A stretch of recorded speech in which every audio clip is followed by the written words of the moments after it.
नमस्कार, स्वागत है आपका सिटी पोस्ट लाइव में। मैं हूं मुस्कान प्रत्यूष। आपको बता दें, भोपाल से भागलपुर पहुंचे अपने प्रधानमंत्री नरेंद्र मोदी और खुले जीप से उनकी तस्वीरें नीतीश कुमार के साथ वायरल हो रही है। जो बिहार के जो दो डिप्टी सीएम हैं वो उनका चेहरा गायब है और ये चर्चा का मुद्दा इसलिए बना है कि क्या नरेंद्र मोदी ने ये संकेत दे दिया है कि जो अभी विधानसभा चुनाव होने वाला है उसका सीएम फेस फिर से नीतीश कुमार होंगे। इस पर बातचीत करने के लिए आज हमारे साथ है वरिष्ठ पत्रकार दीपक शर्मा।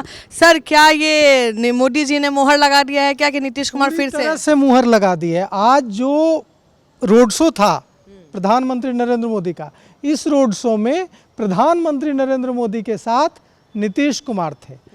दोनों जो डिप्टी सीएम हैं भारतीय जनता पार्टी के, सम्राट चौधरी और विजय सिन्हा, ये दोनों गायब थे। कहा जा रहा था कि इस बार भारतीय जनता पार्टी अपनी जड़ों को मजबूत करने पर ध्यान देगी। भारतीय जनता पार्टी इसकी कोशिश करेगी कि उनके जो नेता हैं उनके फेस पर चुनाव मैदान में उतरा जाए। लेकिन आज इन सारी चर्चाओं पर प्रधानमंत्री नरेंद्र मोदी ने एक तरह से विराम लगा दिया और संकेतों में ऐलान कर दिया गया रोड शो के माध्यम से कि नीतीश कुमार ही सीएम फेस होंगे, सीएम के चेहरे होंगे और नीतीश कुमार के नाम के साथ ही एनडीए चुनाव मैदान में उतरेगा।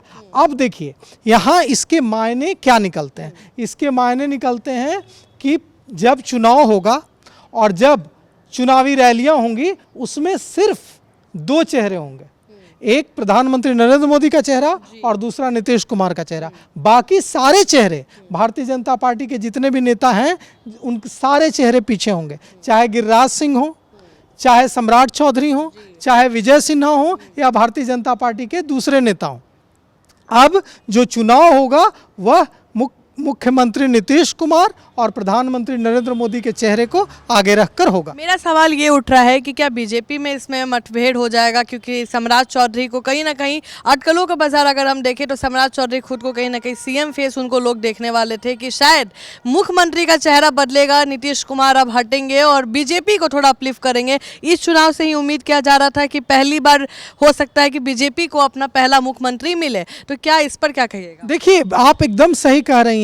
विजय सिन्हा जो उप मुख्यमंत्री हैं उन्होंने बकायदा ऐलान कर दिया कि भारतीय जनता पार्टी के कार्यकर्ताओं को तब तक शांति नहीं मिलेगी, श्रद्धेय अटल बिहारी वाजपेयी को तब तक श्रद्धांजलि नहीं मिलेगी भारतीय जनता पार्टी के बिहार के कार्यकर्ताओं की तरफ से, तब जब तक बिहार में अपना मुख्यमंत्री नहीं होगा। अपना मुख्यमंत्री मतलब भारतीय जनता पार्टी का मुख्यमंत्री।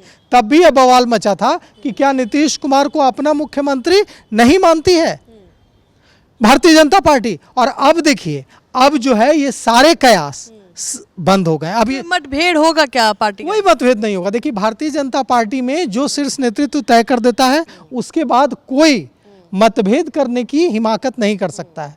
यह दूसरी पार्टियों जैसा काम यहाँ नहीं हो सकता है। बीजेपी अब 5 साल और वेट करेगी अपना सीएम फेस देखने के लिए? 5 साल इंतजार करना होगा या 10 साल इंतजार करना होगा, या तो आगे आने वाला समय बताएगा। लेकिन इतना तो एकदम साफ है कि जो लोग यह कयास लगा रहे थे कि भारतीय जनता पार्टी का सीएम चेहरा होगा, वे लोग राजनीतिक मूर्खता कर रहे थे। अब बिहार में नीतीश कुमार के चेहरे के साथ एनडीए चुनावी मैदान में उतरेगा और आज प्रधानमंत्री नरेंद्र मोदी का जो रोड शो है वह एकदम साफ कर गया कि नीतीश कुमार के चेहरे के साथ भारतीय जनता पार्टी एनडीए चुनावी मैदान में उतरेगा। देखिए कितना बड़ा संकेत है। लेकिन ये सरेंडर नहीं होगा कि हमने प्रॉपर सरेंडर भाजपा ने कर दिया नीतीश कुमार के लिए? इससे बड़ा सरेंडर क्या होगा कि दिलीप जायसवाल जो भारतीय जनता पार्टी के शक्ति बोल रहे थे, भारतीय जनता पार्टी के प्रदेश अध्यक्ष हैं, वो कह रहे हैं कि नीतीश कुमार भगवान हो गए। तो क्या संकेत उसी टाइम हमें मिल गया था? बिल्कुल।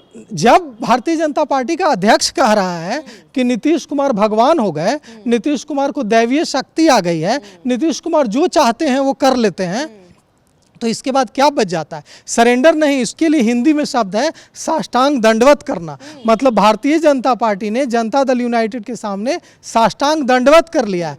अब जो है एकदम साफ हो गया है कि भारतीय जनता पार्टी नीतीश कुमार के चेहरे पर चुनाव मैदान में उतरेगी। और देखिए, रोड शो में अगर नीतीश कुमार थे खुली जीप में प्रधानमंत्री नरेंद्र मोदी के साथ, उनके साथ अगर सम्राट चौधरी भी होते, अगर विजय सिन्हा भी होते, या भारतीय जनता पार्टी का कोई भी नेता उस जीप में मौजूद होता, तो यह कहा जाता कि भारतीय जनता पार्टी अपनी जड़ों को मजबूत करने की कोशिश कर रही है। लेकिन भारतीय जनता पार्टी ने आज का जो रोड शो था उसमें से खुली जीप में प्रधानमंत्री नरेंद्र मोदी के साथ सिर्फ नीतीश कुमार को रखकर यह साफ कर दिया है कि अब नीतीश कुमार है।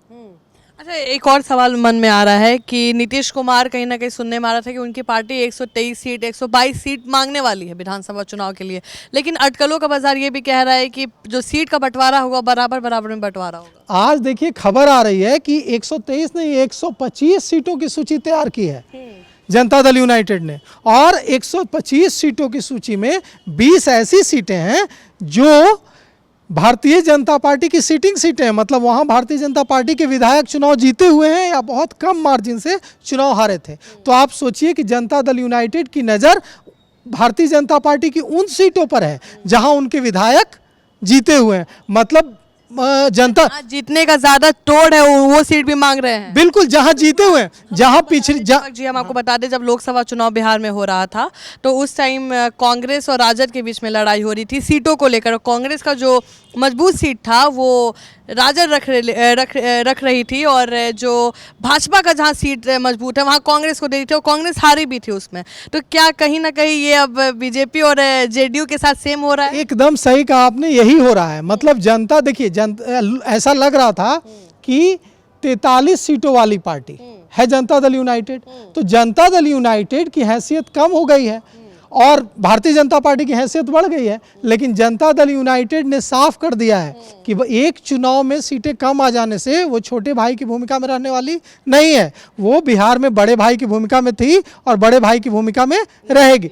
अब देखिए एकदम साफ है कि जब 125 सीटों की सूची बना ली है और उन सीटों की सूची बना ली है जिस पर भारतीय जनता पार्टी के विधायक जीते हुए हैं, मतलब जनता दल यूनाइटेड का पार्टी का जनता दल यूनाइटेड का साफ कहना है कि ये रही मेरी 125 सीटें, ये मुझे दे दीजिए, ये हम रख लेते हैं, और बाकी जो सीटें बचती हैं 243 में से, उसमें आप देख लीजिए कि कितना आपको रखना है, कितना चिराग पासवान को देना है, कितना पार्टी को देना कितना जीतन राम मांझी को देना है, कितना उपेंद्र कुशवाहा को देना है। इससे कोई मतलब नहीं है, ये 125 सीटों की लिस्ट है, ये 125 सीटें हमारी हैं। मतलब ये चुनाव अगर भारतीय जनता पार्टी ने मन बना लिया है नीतीश कुमार की छत्र छाया में लड़ने का, तो इससे साफ होता है कि भारतीय जनता पार्टी को इस हकीकत का एहसास है कि बिहार में भारतीय जनता पार्टी को नीतीश कुमार को ही बड़ा भाई मानना पड़ेगा और नीतीश कुमार के नेतृत्व में ही चुनाव लड़ना पड़ेगा। तो आप सुन रहे थे इस डिबेट को, इसमें कहीं ना कहीं साबित हो चुका है कि जो मोदी जी है उन्होंने कंफर्म कर दिया है कि नीतीश कुमार ही आने वाले चुनाव के जो सीएम फेस है वो वही रहेंगे। इसमें कहीं ना कहीं मतभेद तो होगा, क्योंकि जो सीट की मांग हो रही है 125 सीट, अगर 125 सीट पूरा ही जेडीयू ले लेते हैं तो सोचिए जो अन्य पार्टी है जो बीजेपी के साथ जुड़ी हुई है, अन्य पार्टी, मांझी जी भी इस सीट का मांग बहुत ज़्यादा किए हैं, चिराग पासवान की पार्टी है उसने भी मांग की है। अगर जेडीयू इतना प्रिविलेज अगर मिलता है पार्टी के अंदर, तो अन्य पार्टी के बीच क्या लड़ाई होगा? ज़रूर होगा। हमें तो लगता है कि खेला होने का चांसेस भी है कि कहीं ना कहीं मतभेद होगा और शायद सीटों का बंटवारा भी कुछ अलग निकल के आएगा। इस खबर को ज़्यादा से ज़्यादा लाइक करें, शेयर करें और चैनल को सब्सक्राइब करना ना भूलें। धन्यवाद।